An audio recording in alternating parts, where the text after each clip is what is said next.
we're in a Volvo. Yeah. A white Volvo. A white mid-size Volvo. That, so far, should be the world's most boring car review. And then it gets weirder and better. It starts off by being, hang on, let me see if I can get this right.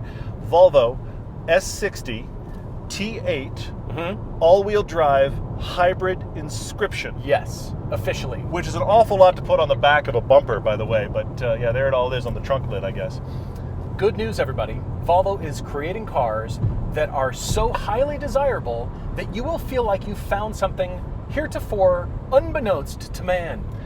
Okay, that's a profound way to say that. You have discovered something about cars that nobody else knows about. It's like a secret, even though it's not. Volvo sell a lot of cars. And they've been around a while. Not like they just popped up as a brand. Have you heard about Volvo? They have. But honestly, they're changing the perception, because you and I have been talking about how Volvo has been killing it on interiors lately. Yes, they have. We haven't been driving very many of their cars. And this is the first Volvo sedan I have driven in a while, and I'm a little shocked. You're watching Everyday Driver. We make a TV show, podcast, and YouTube channels dedicated to great cars, driving adventures, and helping you find a car you'll love. Subscribe and hit the bell so you don't miss a thing. I'm a little amazed as I drive this, and I keep thinking about it in relation to other cars we've driven recently, and thinking about it in those terms, because I think this is better than it should be. Oh, by far. Well, first of all, hybrids in and of themselves are a tough sell for me.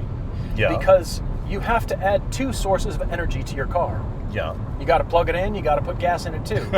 Gas cars, you just do one or the other. Electric cars, you just plug it in and that's it. I should make sure this is charging. You do. So what you do is you swipe to the left, which is not a commentary about social media and if you're making a connection or not with the car. It just means that was where the button is to make it charge. Because Volvo defaults, from what we can tell, to using battery power only when you start the car. And it will use all of it till the very end, till the batteries are depleted, which are along this center tunnel, by the way, so it makes it for a nice central weight position in the car. So it defaults, that way you get all the battery goodness. Most hybrids don't allow you to control the distribution or consumption of that energy. Fair point, fair point. The car just thinks about it, does it for you, and the engineers have programmed it, which is what most people want, and that's fine. But with Volvo, you get to start out in battery only, which means all those little short trips. Got to go get milk. Got to go to the mailbox, which is a thing. In the winter, it definitely is. It is. Heated seats. We're going to go to the mailbox. Here we go. Just go to Starbucks. Where those short trips and a commute. If it's 22 miles or less, depending on how you drive and the temperature outside and all that stuff. But you're getting at least 20 miles of range just on battery, which is fantastic. You have none of the difficulties of a true electric car, which is you have to figure out what's my charge level and where do I charge. I mean, as I've said before, I don't think that the issue with electric cars is range. I think it's the ability to get your range back. And this doesn't have that, because you can just run it as a gasoline car, get 33 miles to the gallon combined. But back to the hybrid usage, I can't believe how much power this has and how seamless it is. Volvo's doing something weird on their engines. Volvo is offering, I don't care which Volvo you buy, I don't care how big it is, I don't care how much tech it has or how much it costs you, it has the same engine as the base car. A 2-liter 4-cylinder, which I have to be honest, if you go up to anybody talking about buying a car, a luxury car, and you say, I have a 4-cylinder 2-liter for you, and it's going to cost you $64,000. That's a no. But that's a hard no. That's a hard pass. But Volvo is, they take that little engine, it's the only engine they have, and they screw a bunch of things to it. This has all of it. This has a 2-liter 4-cylinder engine, which is like 200 and something horsepower normally. But then it has a supercharger and a turbocharger and a hybrid motor, and as a result, 400 horsepower, 472 pound-feet of torque. This thing scampers. Genuinely powerful. And I'll go you one further. Not that 0 to 60 is the reason you buy your luxury midsize sedan. Although in this day and age it is. That's how electric cars are sold. But 0 to 60. Why does this do 0 to 60 in 4.5 seconds? That is quick for this car. Well, here's some perspective. My Cayman GTS, 2015 Cayman GTS with PDK, Porsche says 4.8. 0 to 60. It's quicker than my Cayman. It's not a drag car. It's a handle. You just got accelerated by a white Volvo. That's weird. You can take everybody at the light. I mean, they're not going to be ready for it because everybody's just asleep at the light and just, I'm in a commute. But if you're ready and on it, you'll take everyone. That means that puts you out front. Now, here's the thing about how it drives. Volvo has always been about safety, but now they're making beautiful cars, interior and exterior, and it's also fun to drive. So they have reached the trilogy of things you want car manufacturers to do. If car manufacturers build a car with one of those, good job. It's safe, it's beautiful, it's fun. But if they do all three, that puts us in a different category. Fair.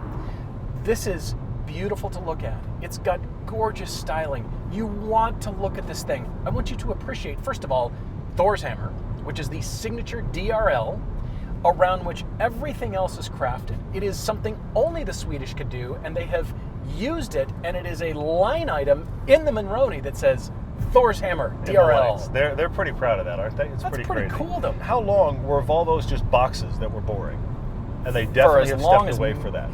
It's given an unfortunate preconceived notion. Sure. And that's why many people think, I'm sure it's fine, drives fine.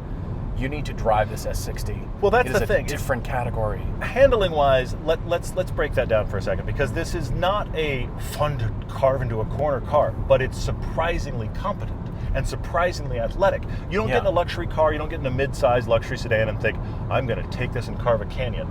But Not really. as you've appreciated in your Maserati, I've appreciated in my Phaeton, it's really cool when that luxury sedan is better than you think in the corners and feels more taut and athletic and well put together than you expected for a big car. This weighs 3,900 pounds, almost 4,000 pounds. It's heavy. It is good sized, and yet in the corners, I'm never in a situation where I'm like, oh, that's not doing very well. It's just really competent. There's no information in the steering wheel. But do you need that in a luxury car? I don't think you really do. I'm a guy that I'm obsessed with that. I will admit it.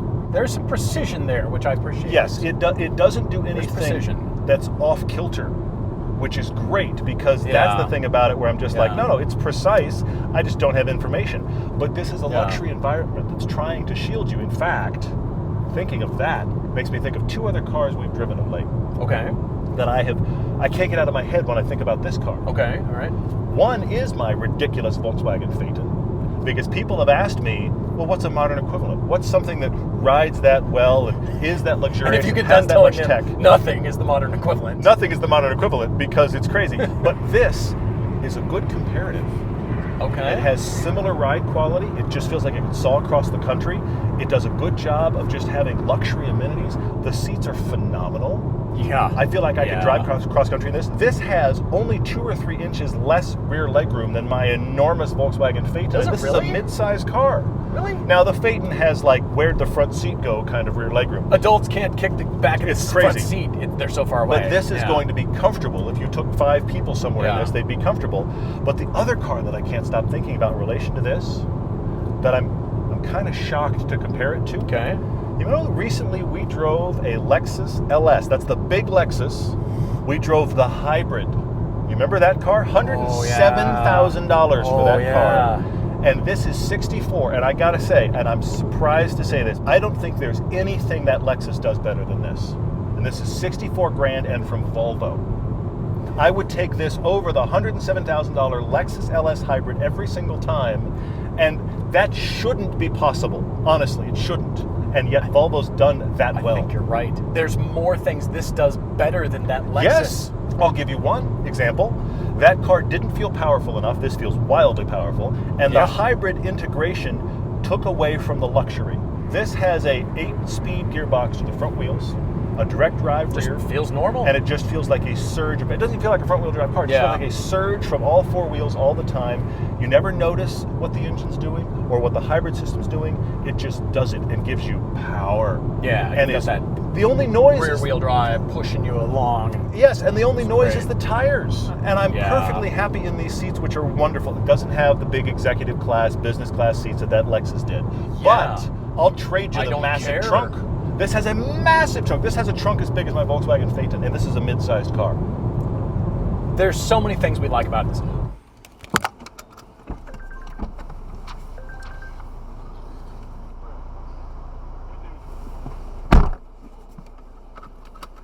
I do have one complaint about the interior and these awesome seats. And it's actually not aimed at Volvo. Just one? It's aimed at all of you that make massage seats. Okay. Why do they turn off? If I turn it on when I start the car, and it should just stay on, because you know what happens when it cycles out and turns off? I turn it back on again. This is the thing that the Phaeton has done to me with massage seats. If I get in the car, I start the massage seat. If it stops, you know what I do? I start it again. That's what it's for. As you do. That's what it's for. Oh. It's awesome. The interiors on Volvos are a new class. Look around at the materials, look at the design. The infotainment is very ergonomic and interesting and intuitive and well done and well thought through. A very intuitive system. You have to get a little bit of time, like you did on your phone, to learn it, but then fine, it's got great stuff. But let's talk about the materials. Car manufacturers have long had relationships with watch manufacturers to put a whatever kind of Breitling watch embedded in the dash. Or they've had sound system. By the way, the Bowers and Wilkins system in this car is so worth the extra $3,200 once you give it the Van Halen test. Is that the test? Oh, okay. It is a lot of money, but that is worthwhile. So but good. you know what's even more worthwhile? It's the luxury seating package. It's like $2,200. Now we've just added almost $6,000. But honestly, I would go seats before stereo, and they're both good. The seats are phenomenal. Thin these are. Yes. They have massage, heat, cool. They're among the most supportive seats, and I think from the beginning of the show, the seats, we've felt Volvo and BMW have had the best seats. Volvo is now way out front all by themselves as far as ergonomics, comfort, utilization. They're thin. I can't believe how thin they are. In fact, these are as thin as most other companies' base manual sports seats. And again, massage, heat, and cool in a seat that thin. That is well done. 2 clicks back of the shift knob, which is made out of crystal. Volvo has made a relationship for only their twin engine models and higher with Orifors of Sweden, which is a glass maker that has been around a long time. They're known for their stemware and their crystal. And it's now a crystal knob with the Orifor brand laser etched in the crystal. So you're liking this? I love it. Do you really? From a design perspective, think about what the designers were thinking about as far as materials that say something. It's not just there to be cool and get fingerprints on. That's kind of what I think about it, actually, but okay. Not at all. It's the metaphors around clear and transparent and light and airy and kind of luxurious. I mean, you associate stemware with luxury. I like it from the designer material choice, along with the driftwood and the not chrome, just the polished aluminum. It's brilliant. The material choices and everything feels so well built. There are great choices in here. I don't agree with you on the crystal gear shift. It feels a little gimmicky to me, but okay. I think stemware. I think about wine tasting, not while you're driving, but wine tasting. And I'll let you have that one. I'm not there with you, but I think it's good. This driftwood thing, I honestly. You know what's interesting? This is an incredible use of straight lines, by the way. Have you thought about that? There's a lot of like straight lines in this interior, and yet it still comes off feeling luxurious and not staid. Yes, it's the radiuses and the material breakup. That's what it's about. We're talking about safety. The IIHS of America and the Swedish Insurance Institute has verified Volvo's findings to discover that this system, the whiplash system in the Volvos, actually benefits everybody, human beings, but women more. Interesting. In short-term and long-term injuries from rear-end collisions, which is absolutely critical. And I'm actually glad to hear that because, women generally being of smaller physical stature, and sometimes it's hard for women to find a good seating position in cars. Sure. And so I'm actually glad to hear that. There's also the side impact protection system and many crash avoidance systems, along with something called Volvo City Safety System, which not only includes cyclists and pedestrians, it includes moose and deer. Of course it does. It's in the city. It's Sweden. The city. That's not happening in Long Beach. It isn't going to happen just off the 405. But in Stockholm, moose and deer might show up. Just say it. Yeah. But all this adds together to make something that you might not have heard about, and that is Volvo Vision 2020. Okay. Which is Volvo's stake in the ground, and they have explicitly said that no human beings will get killed or seriously injured while they're driving a new Volvo. That's a throwdown. Across the board. That's a throwdown. What other car manufacturer has done this? They haven't forgotten about safety. They've gotten really good at beautiful surfaces on the exterior, great materials on the interior, And it's interesting to drive. It still involves you. It's not like you said, wow, there's so much engagement here, but for a luxury sedan that doesn't cost as you expect, there's some precision here. Well, and there's the other side of the equation. That is, if you're not you or me, and you don't really want to be that involved in driving, or you don't like driving, or driving scares you a little bit, or whatever, Volvo is embracing a lot of the semi-autonomous features in this car. Yeah. This has every lane keep assist, automatic braking, keep your distance under cruise control. Everyone you can imagine is on here. Things that you haven't imagined, seriously. actually. And honestly, all of them are just about the most aggressive I've ever encountered. The lane keep assist in this, look, I'll say it two ways. I hate it because I want to drive the car myself, but if you want that system, Volvo's got you covered. Yeah. Because it is aggressive in a great way of keeping you dead center in the lane. It's not like I'm just off to know. It's like, this is the center of the lane. And I want to drive myself, and I just naturally kind of drift with the corners. No, it's not doing that. It's not okay with it. But I'm not the driver that was built for it. If you like those systems, Volvo's killing it on that smart cruise control. Sure. I mean, it's our track thinking. It's use all of the tracks. So the lane that you've got, you use all of it. You're paying for it, so use every bit of it. That's the joke. You're right. That thinking comes from. But yes, I agree. It's not most ideal. It's so aggressive. But you can get in this system here. You can turn it off. You can. I mean, every car company is doing this aggressive thing now, especially the adaptive cruise control, which bugs me. It's superb. We don't like it, but it doesn't mean it's not superb. It works it's something very well. You want to use. As a cross-country cruiser, continent crusher, you said you wanted this on the Autobahn. I completely agree. That's the thing. You and I joke about. Whenever we drive a German car, we drive it kind of fast on a U.S. road. I go, what was this like on the Autobahn? We don't typically think about a car, follow me, owned by a Chinese conglomerate, built by a company in Sweden, and actually constructed in the U.S. as a car which takes the Autobahn. This car, if you're asking the question, where is this car from, this might be the most convoluted answer ever, but it doesn't take away the fact that it is superb. And I think, it is. While it should be competing with the 5 Series and the A6 and that middle-level luxury sedan, I see that. At $64,000, it's cheaper than those. And I think ride and handling and materials, it actually competes with the bigger boys. The 7s and the 8s. Honestly, that's high praise. The Phaeton has taken me to a guy that now appreciates a good luxury car.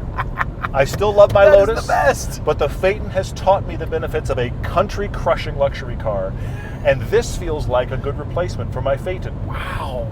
You know what this car reminds me of is the E39 BMW M5. Now that is high praise there. The car that only enthusiasts know about. Okay. You can kind of tell and you think, oh, that looks sporty, and never tell a man's car he's cute. But you think, wow, what is that? And it's brilliant, and it's fun, and it's highly coveted.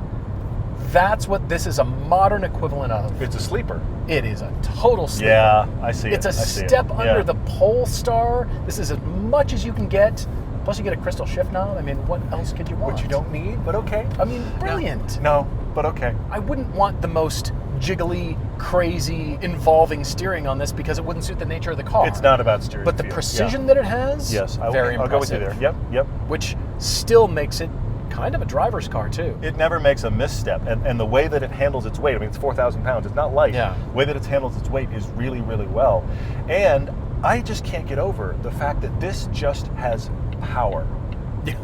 And it doesn't have a, did you hear the engine wind up, or look at me, I'm going to do something now. It just goes whoosh. It's just gone. I'm telling you. Yeah. You're going to surprise everyone. Yes. Surprise. You're going to sit at the light next to some teenager in a hot hatch, and they're going to be like, I'm sitting next to an old guy in a white Volvo, and you take him, and you're gone. Yeah. The on-ramp is yours. And this, it never draws attention to its powertrain, which, let's be honest, as we've discussed, is convoluted. Little tiny 4-cylinder with a supercharger and a turbo and all-wheel drive and a hybrid system with electric motors. That is confused, and it should just be fighting for who's in control, and it doesn't matter. It's just this whoosh of power, and it doesn't interrupt you, and it also isn't weird and loud. It's not making, when you start it makes weird spaceship noises, but after that... It sits in my driveway and makes weird spaceship noises. After that, it doesn't annoy you with, what is that little noise? It's just power and not bothering you. My massage seat turned, I gotta fix it, my massage seat turned off. Oh no! It should just be on. Oh no! All the time. You turn the car on, it goes massage seat. Wear that mechanism out. I'm paying $2,200 for my luxury seating package. I want the massage seat to be on. Okay, well, look at it this way. You paid $64,000 for a pair of amazing seats. You did. They did everything. They just happened to be screwed to a beautiful, brilliant, interesting car.